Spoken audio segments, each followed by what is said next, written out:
මෙතන ඩයන්. කවුද? පිංචි මේ තමයි ඩා. ඔයාලගේ ඊළඟ අකුරේ යාළුවා ඩා. ඉන්නකෝ මං ඇඳලම පෙන්නන්න. ඉතින් ඩයන් මේ මොකද කරන්නේ මෙතන? අර බලන්න. අර ඩයිනසෝර්. ඩයිනසෝර් කෝ අර ඉන්නේ කන්දේ පහළ. ඩක්කුව ළඟ. ඇත්ත තමයි.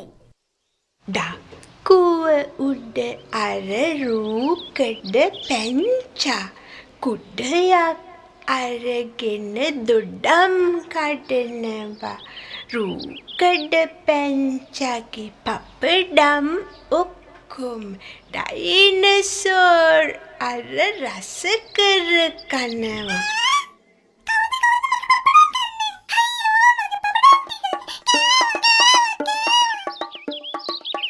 රූකඩ පැංචා ඩයිනසෝර් පස්සෙන් එළවෙනවා. ඩයිනසෝර් දඩබඩ ගාලා හයියෙන් පැන යනවා. රූකඩ පැංචා කුඩේ අරන් පස්සෙන් දුව යනවා. ඩයිනසෝර් ඩක්කුව ඇතුලේ හිමීට හැංගෙනවා.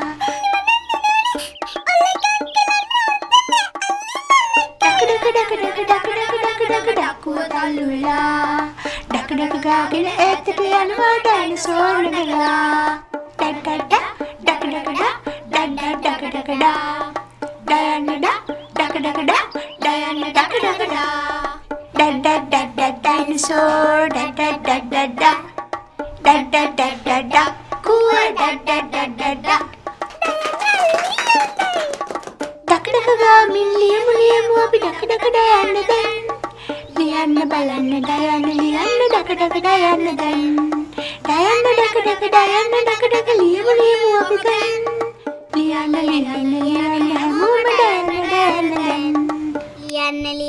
ලියන්න හැමෝම ඩයන්න දැන්.